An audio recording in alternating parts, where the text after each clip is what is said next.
Hello, crew. Happy New Year's Eve.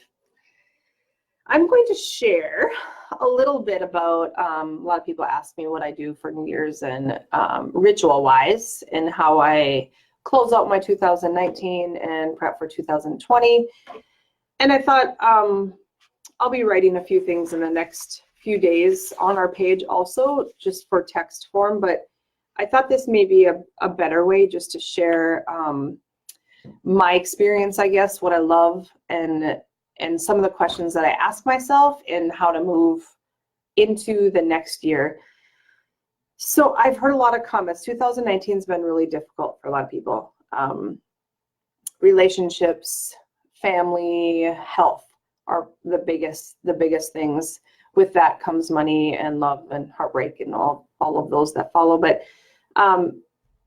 the comment I hear a lot is, I just need a clean slate. I want 2019 to be over, and I want 2020 to get here right now. Well, it's an energy thing.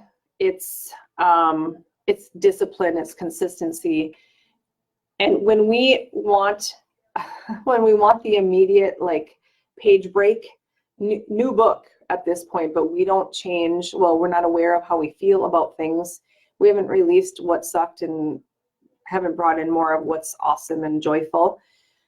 The energy is going to continue because we haven't changed the habit. Our brain hasn't changed enough to actually get the habits of what created 2019 and retrained. So what that means is thinking of, let's just say poor health was our thing, right? And we're looking at adding in better habits. That requires stopping something to then add something in. And that's many times what we don't do. When we come from a difficult year or a difficult day, many times we don't want to think about it. We don't want to feel it. So we become numb, we shut off, we get protected. And now if we haven't healed that or worked on that or just awareness of that, the result the next day is likely not going to be much different. And so the result of next year is likely not going to be much different if we don't be aware of what worked and what didn't work and be willing to change whatever that was to get a new result. And so a few of the things, like I said, I'm going to put this in written form too, but a few of the key questions I've just over the last 5 years kind of have the same questions that I ask myself. I spent a lot of years feeling guilty that I didn't have this exact elaborate plan. I am a planner a few days after Christmas, this week, and sometimes even into the next week. And so it doesn't really matter when you do it. It doesn't have to be that January 1st, oh my God, if I'm not ready to roll, that you did it wrong. It's about finding some time, finding some space, energetic space, that you can separate your in-ness. So working in your life versus working on your life. And when you can separate from you have to separate from that to be able to see what you want it to feel like. And so some people pick a word, some people pick a theme, some people stick with a feeling of, this is what I want my 2020 to be. And so if that works for you, awesome. If it doesn't mean that you did it wrong.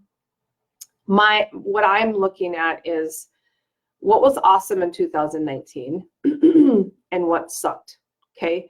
And what sucked can fall under what did I struggle with, what relationships did I struggle with, what situations, what did I regret not doing or doing, who did I hang around that maybe I don't want to anymore, or who did I really want to and I said no to.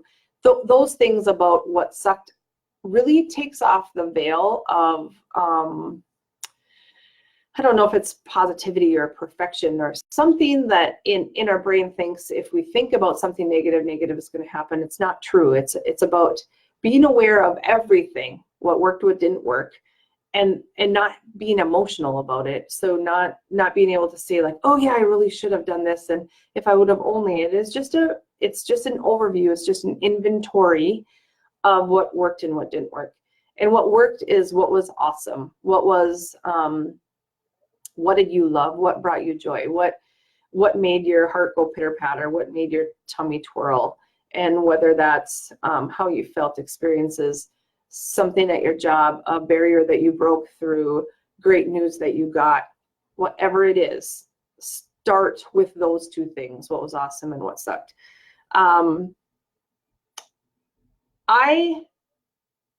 Coming into 2020 is like my favorite time of year, any year, because it feels like a clean slate. And it's important that you clean off your slate and your plate from the last year. And I love goals, I love outcomes, and I work in 90-day, I have my 2020 goals, and then I break them down into 90 days and then create inputs for that. And so every year is a little bit different. I look at my calendar. Last year, for example, 2019 was a huge year with our daughter being a senior. I had no idea how much time it would take, how much energy it would take. And that was, if I were to say what the negative part of it was, like, whoa, I had no idea that transition in life was going to rock me.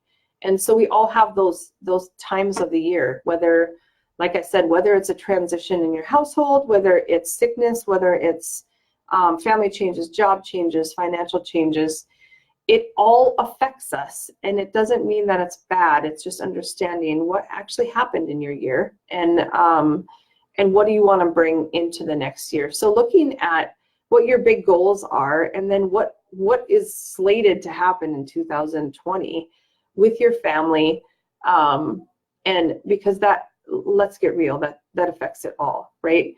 If you know you're going to have a baby and this year, that's going to affect a lot of goals that you might not even really realize, and it's okay.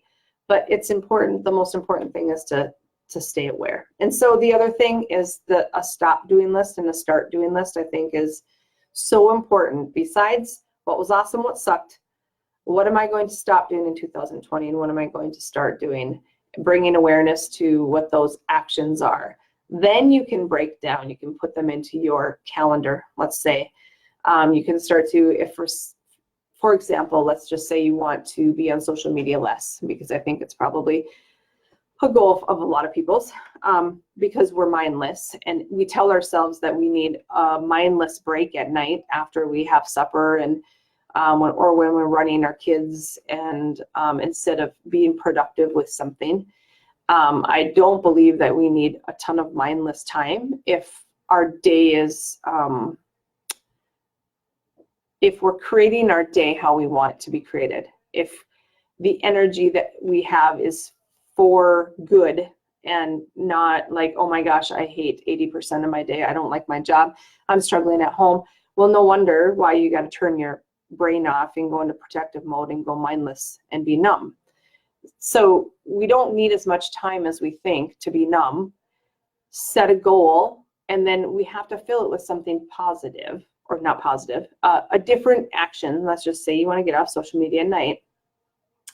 When you want to get on normally at 7 p.m. because you sat down and you're watching your Netflix show, that's the habit that needs to be changed in terms of time.